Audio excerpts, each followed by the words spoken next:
Okay, excellent. Well, I hope everyone can hear me okay. Excellent. Nice to see you, Sarah. Go ahead and put I have all my links ready to go. Put your name, what town you're in, your LinkedIn URL. Go ahead and put that in the chat and I will. Oh, great. Nice to see you, JP, or John Pierre, excuse me. I know someone else named JP, so I don't know if you go by JP. All right, well, let me go ahead and dig in. I hope you're enjoying Pavilion Palooza. I think it's just amazing that they've been putting this on. It's fantastic. This session here is from customer success leader to business leader, and I'm Jan Young. So I'll briefly just tell you a little bit about me, and I'll try and keep my eye on the chat that's over there, and I'm trying to keep my eyes here on the camera. So I've been in tech about 20 years. I really have a holistic approach to tech and go-to-market because I've been in project and product management, marketing, sales, account management, professional services, customer success, pretty much anything but coding. And so to that end, I focus my consulting on go-to-market alignment. My coaching is really focused on helping CS leaders become executive leaders. And I also build courses. You might have seen the Pavilion course in May. Maybe you participated in it. It's Building Your Retention Playbook. And I also, if this is a topic that you're interested in, I do have a free guide on post-sales, 7 steps of post-sales revenue leadership. And I'm working on a webinar. So there is a wait list, and I put that in the chat. Also, feel free to take a screenshot. I'll share this link again. But there's only 20 minutes today, so we're barely going to be able to scratch the surface, and I definitely encourage you to dig in more. But before we get into all of the topics, I want to just check in with you. And is this something that resonates with you? Have these things happened to you? Have you experienced any of these, whether it's under tooling, under staff? Go ahead and put in the chat if this resonates, whether there's a specific item that resonates or all, or maybe none of these have ever happened to you. You've never had cuts to your team or your budget. Yes, so Jean-Pierre, that's something that you've been impacted by. So the other thing I find a lot is that there's no urgency to provide customer data. And sometimes CS leaders have challenges in trying to articulate, why it's so critical, right? We want to be data-based decision makers. But that's what brings us here today, because part of why I started to help CS leaders improve their business acumen was to address just these kinds of issues. Now, I like to start all of my engagements with questions. I think questions are our best guide. So I have a couple of wheres, a who, what, and a what, why today.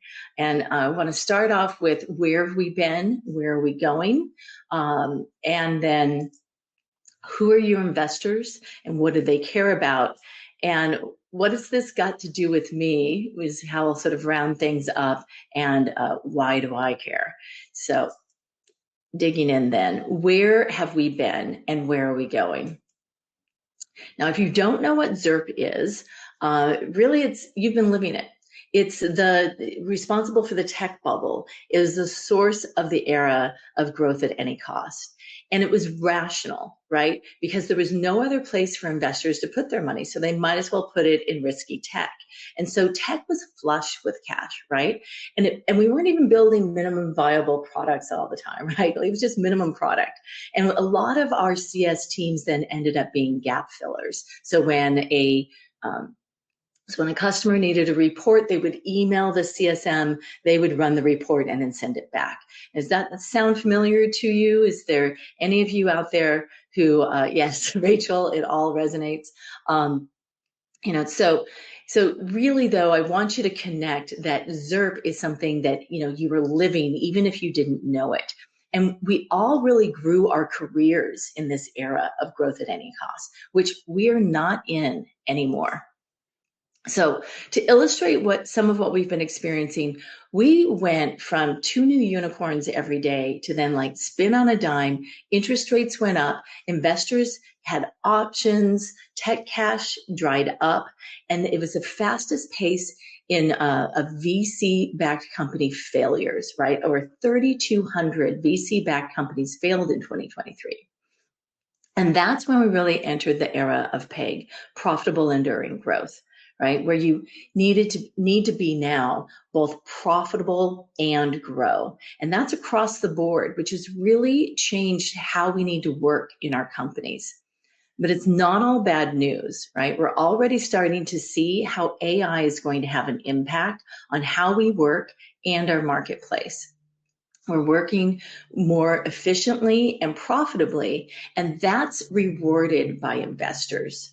Okay, so let's take a look at what investors care about. Who are your investors and what do they care about? And I want to start with who. And you might be thinking, why do I care? Why do I care about investors? But they're actually impacting you every day in ways you may not think about.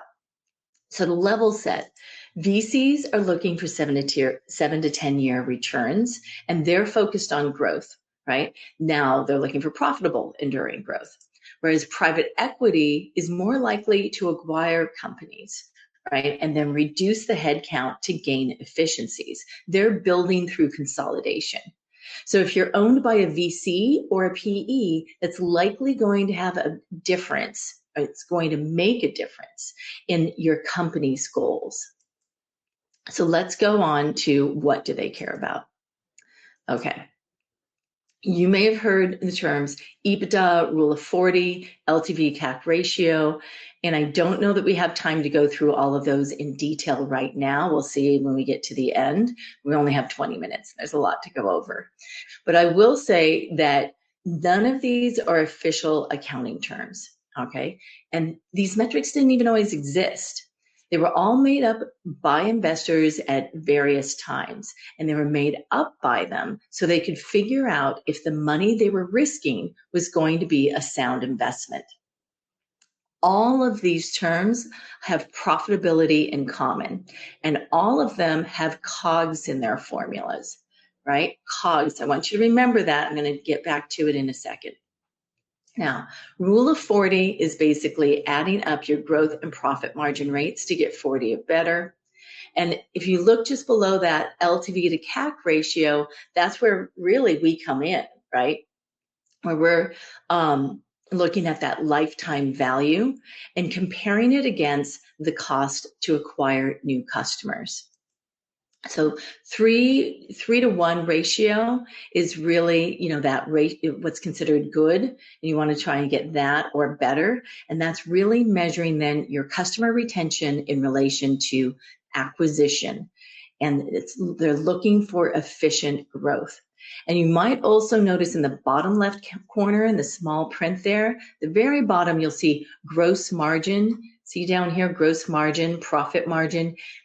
Now that is essentially revenue minus COGS. And that's that term again, COGS, that I want to bring up to you. To look at what COGS is, we're going to look at a sample P&L, profit and loss statement. And that's what your CFO is reporting to your board. Now, over in OPEX, where that's the section that's generating revenue, what I've outlined here is for sales, marketing, we have down below product, right? If you have a portion of your CS team that's revenue focused, then they might show up in your P&L under operating expenses. If, however, you look at your whole CS team, where you're looking at implementation and onboarding, support, operations, and any of your CS team that's retention focused, your team and your tools, they show up in cost of goods sold, COGS. Technically, that's really a manufacturing term. Cost of delivery is what it is for tech, but it's still referred to as COGS. And so that is where most of our, where we show up for our expenses, most of our expenses show up in P&L there. Another area under revenue, you're looking at different types of subscription revenue. And so they are represented on different lines because they may behave differently or have different margins. And that's different, though, than when you're looking at other revenue. Other revenue might be those one-time fees that you're charging for onboarding, right? And it's looked at and shows up in metrics differently. Then just below that, you see gross profit. And what you're looking at for gross profit is essentially you have total revenue less customer success, or excuse me, less all of cost of goods, not just customer success. So total revenue minus COGS is your gross profit. And then you can come up with your gross profit margin, right? So that's what you're going to see. And one other term you might have heard of is above the line and below the line. Revenue minus COGS, which is your gross profit, that's above the line. And your operating expenses, which are generating revenue, that is below the line, right? So here's, again, you see you have gross profit. Revenue minus COGS is gross profit. That's above the line, and below the line is OpEx. So what you see here, though, and I really want to bring this home to you, is that COGS is taking away from profit. The only way that you can have a better profit margin or be a more profitable company is to either increase your revenue or decrease your COGS. Right? And that's how you are going to maximize your profit. Now, I know the statement seems clear, but you may not have really thought about that recently. And yet that is another reason why when our revenues decreased, right, that there was really no way to go about it. Your COGS was going to be decreased, and you are a big part of COGS. So that's where they're looking to save money. So want to be sure to point that out. Now, there's dozens, maybe hundreds of metrics, and that's great. They all are measuring important things, but they're not all important 100% of the time. What stage or company maturity level that you're at is important in terms of what metrics you really care about, right? So what I've pointed out here, and this is sort of a S-curve that is not smoothly drawn, because nothing in business is really that smooth, as we know. So I made a point of making it wavy. But at different stages, then we have the different types of logo growth versus ARR growth that your investors might be looking at. And they roughly equate to these different series level maturity levels if you're VC funded. And that's where these different milestones roughly equate. But these are the metrics that generally investors care about during these different stages, right? Not all metrics are created equal because we're at different stages, and you're going to care about different metrics at different times. What they all have in common is that profitability is important across all of these. And also I've drawn in some overlap here, because while Rule of 40 might be what your current investors are focused on, you might be preparing for your next fundraise. And so you start to take a look at, say, EBITDA, when you're still focused on Rule of 40 and looking good there. You want to start preparing for how you look under EBITDA, right? So now, what has all of this got to do with me, right? And why should I care? Generally speaking, most CS leaders are focused on becoming really becoming expert at their profession. And we should, right? That is where you want to spend your focus, because that's what you bring to the table. But what you'll see, maybe that I hope this resonates, and let me know if you have any questions along the way or if you disagree. But in these early stages here, when you're an individual contributor, you might be reactive at first. And as you get better and you get more experience, you might become strategic. Then you, as a new team leader, you might have some of those strategies still in mind, but you get a little more reactive again, what I refer to as responsive, and eventually then you grow to become a more proactive leader. When you go beyond and you're managing the whole functional area of CS, then you're starting to think through scaling, and eventually you're building systems that are predictive. And it's when you've mastered all of these areas that you become a decision maker, and you're really expert at building CS programs, and you can build them across all different types of models, whether it's licensing or usage based and other types of things, right? Now, even still, even when you've gone through and you've mastered your knowledge and your experience and your execution of customer success, even still, any of these leaders may find that they're dealing with those same problems that we talked about at the very beginning, right?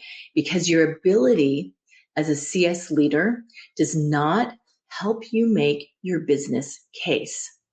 And that's why then you may be surprised that you're getting cuts, or that you can't get the tools that you need, or you can't get the team that you need. Your business case is based on your contributions. Oh, good. I'm glad you like it, Jean-Pierre. Your business case is based on your contributions to the business and how you contribute to revenue and save costs, right? It's also based on your margins then. These are business metrics like margins that are one way that you can help to make your business case. Now, you're likely focused on some degree of metrics, individual metrics, team metrics, functional area metrics, or business metrics. As I mentioned just a second ago, margins are an example of business metrics. If you've come from sales like I did, or if you've been through sales training, you might be familiar with the pre-sales motion. And maybe you have figured out the hard way that the pre-sales motion and what you do to sell to your prospects is different than the post-sales motion and how you earn the right to sell to your current customers. But it's when you connect all of these things together to develop your business and investor acumen, that's where you start to have an impact. Now, shown another way, let's look at where you might be in the intersection of a CS leader on the y-axis and the revenue leader on the x-axis. Now, if you're focused on your profession and becoming more expert at customer success, and you're looking at everything through all the different types of metrics that I showed you before, then you're in this lower half of the grid. And you can see where an individual contributor who's just starting out might be in this grid, a manager who's focused on functional area metrics, but maybe missing some business metrics, might be unfamiliar with selling, and a CS expert who's working with business metrics, but not revenue and selling. If you have an understanding of the pre-sales motion, like say a VP of sales or CRO, but they're not familiar with CS, they may fall on this part of the grid, right? So now you have more of the grid opening up. However, those VP of sales or CROs may be unfamiliar with the difference between pre and post sales motions and what it takes to earn the right to sell to your customer, to your current customers, right? But it's when you have the full resources of CS leadership and revenue leadership that you can reach the exponential leadership, right? And have that impact on your business. And if you have a command of both CS leadership and revenue leadership, then you become an exponential leader that positively impacts your customers, your team, and your company.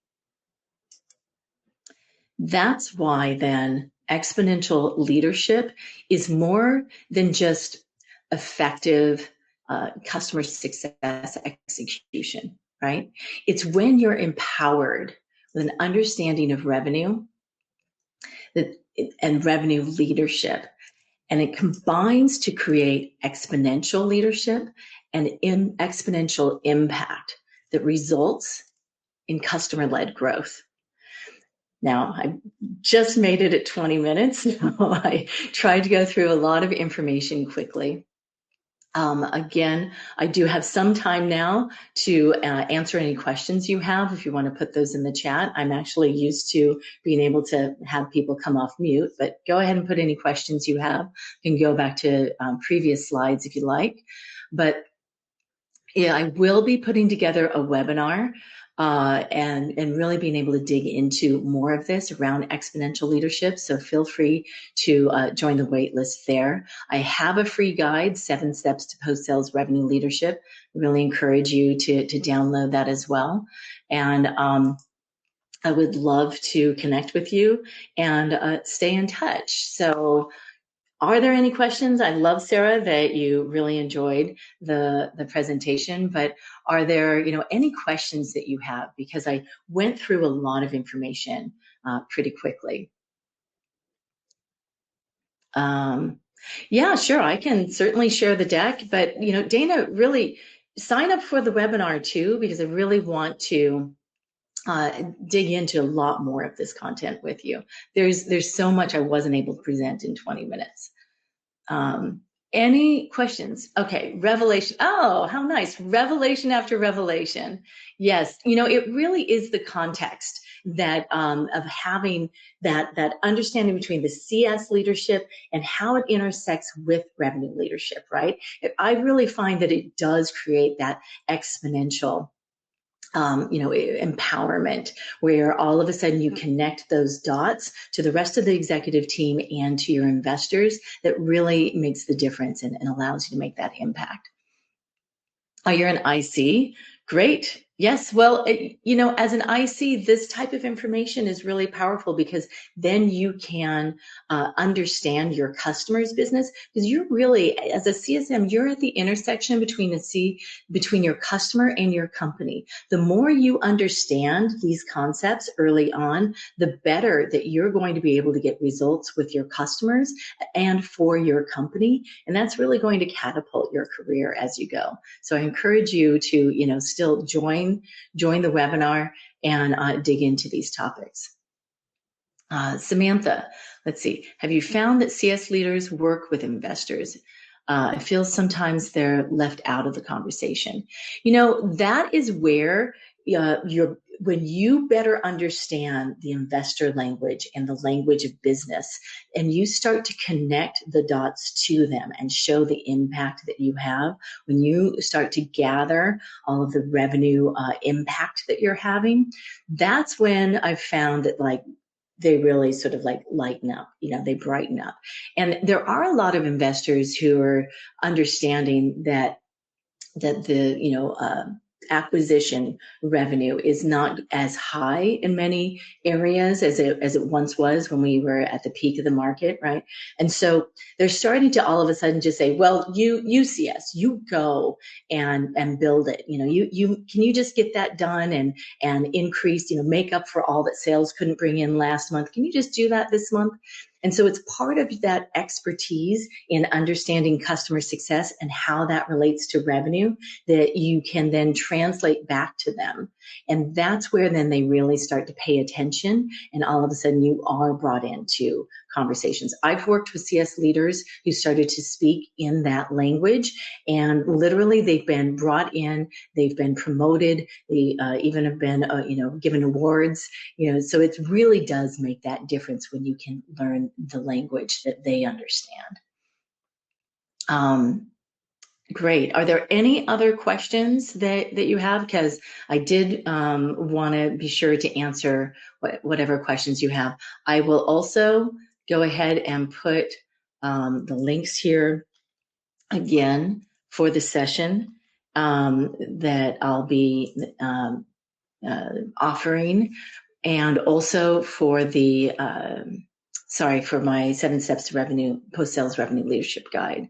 But I really do encourage you to dig into this. Don't let imposter syndrome overcome you. When I first was learning these topics way back in business school, I was deer in headlights, and I was surrounded by all finance majors and Wall Street folks, and it really took a while for me to overcome that. But once I did, the empowerment that I gained, and what I was able to do really had an impact, and that's why I'm so passionate about this. And I really want to it's just my mission, frankly, is to make certain that everyone else is empowered by this information, and how you can then transform what you're doing with your teams, with your customers, your company, and your career. So, Sean, thank you so much. I'm so glad that you had some takeaways. Really, thank you. Really appreciate it. If you have any other questions, I'm happy to answer them. But if not, I can give you a few minutes back, 5 minutes back. But really, just thank you so much. I really appreciate all the time that you've given me today, and I want to make an impact on you. So, thanks a lot. Great. Okay. Thank you.